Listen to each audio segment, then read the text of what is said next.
Bonjour à tous et bienvenue dans notre guidance thérapeutique de la semaine. Donc, comme d'habitude, vous avez le choix entre deux cadres. Aujourd'hui, c'est le cadre orange et le cadre vert. Et je vous dis à tout de suite, groupe 1. Bonjour, groupe 1. Alors, du coup, vous êtes tombé sur la thématique de la consommation. Donc, si vous êtes né après les années 70, vous avez grandi dans ce qu'on appelle la société de consommation. Donc une société dans laquelle la bonne santé de l'économie est politiquement basée sur le fait de produire des choses qui devront être achetées ou utilisées par des clients, alors comme des biens ou des informations. Alors pour que ça arrive, en plus de pousser les productions, on a recours à une publicité possiblement envahissante, au point qu'elle constitue un domaine professionnel important. Vendre ses produits contre de l'argent ou de l'attention est un métier à part entière aujourd'hui.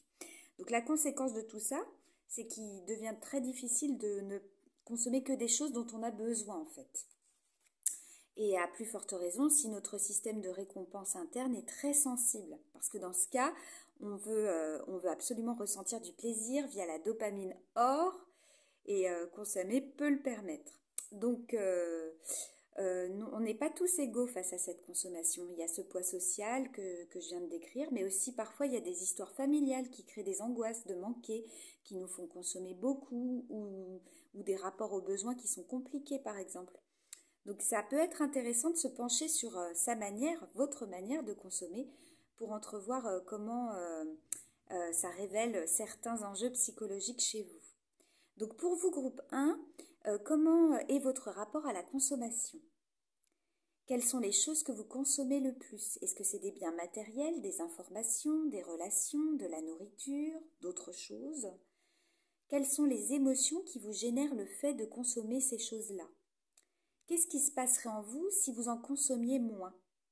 Est-ce que vous pensez que vous pourriez profiter plus ? Est-ce que vous pourriez changer ou changer autre chose ? Est-ce que vous savez différencier vos consommations besoins et vos consommations désirs ? Et est-ce que vous consommez plutôt des nourritures alimentaires, affectives, matérielles ou relationnelles ? Voilà, groupe 1. Bon, je vous souhaite une bonne réflexion et puis je vous dis à la semaine prochaine. Au revoir. Bonjour, groupe 2. Donc, vous êtes tombé sur la thématique du corps. Alors le corps, tout un programme surtout aujourd'hui. Notre corps, en fait, il semble presque être devenu un bien public. C'est un corps qui est exhibé, qui est normalisé, regardé, évalué, il est censuré. Il y a des publicités qui paraissent pour nous dire la forme qu'il doit avoir. Il est facilement critiqué sur les réseaux sociaux et parfois même par notre entourage. On nous dit quoi faire avec, comment en prendre soin, comment savoir ce qui est bon pour lui dans ces circonstances où c'est l'extérieur qui vient nous dire quoi faire de nous-mêmes. Alors, on est les mieux placés pour savoir de quoi notre corps a besoin, ce qu'il peut faire, ne pas faire, ce à quoi on veut qu'il ressemble. Mais le problème, c'est qu'à force de nous entendre dire et à force de constater que notre corps, il est devenu ce bien public, on s'est un peu possiblement coupé de lui. Donc on a oublié qu'il nous appartenait à nous. On a parfois même oublié de l'écouter et de nous faire confiance pour prendre soin de lui. C'est vraiment un réapprentissage pour certains ou certaines d'entre nous de savoir entendre ce qu'il a à dire et de se le réapproprier sans se laisser dicter par l'extérieur des normes qui seraient pas les nôtres en fait. Donc on le violente parfois en tentant de le façonner à l'image de nos représentations. Et très souvent, le corps représente la partie qui va du cou jusqu'aux pieds. Donc la tête, elle représente l'esprit. Bref, c'est un corps qui est morcelé, qui est séparé, alors qu'en psychologie, le corps, c'est une unité globale.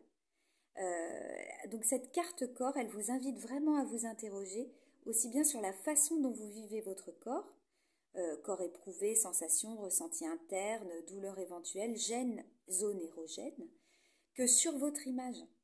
Quel est le reflet de mon corps? Comment je me le représente? Quel est ce décalage entre ce que j'imagine de moi et ce que les autres me renvoient comme image?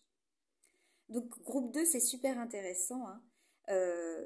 Alors, vos questions, c'est où en êtes-vous de votre relation à votre corps? Est-ce que vous savez reconnaître ces signaux de faim, d'émotion, de fatigue, de douleur? Est-ce qu'il vous arrive de danser dans votre salon pour laisser aller votre corps à son expression libre? Est-ce que vous écoutez votre corps ou bien est-ce que vous cherchez à le maîtriser, à l'éteindre? Est-ce que vous aimez votre corps? Et si vous ne l'aimez pas, est-ce que vous savez pourquoi vous ne l'aimez pas? Et est-ce que c'est en raison des normes extérieures? Est-ce que vous remerciez votre corps de vous permettre de bouger, de respirer, de ressentir, de sentir les choses? Et comment est-ce que vous pourriez plus vous relier à votre corps? Voilà, bah c'est super intéressant. Moi, ça me parle énormément parce qu'en psychologie énergétique, on est très relié au corps, hein. C'est du psychocorporel qu'on fait, donc la pensée et le corps. Donc surtout, soyez à l'écoute de votre corps et aimez-le, votre corps, de tout ce que vous pouvez aimer.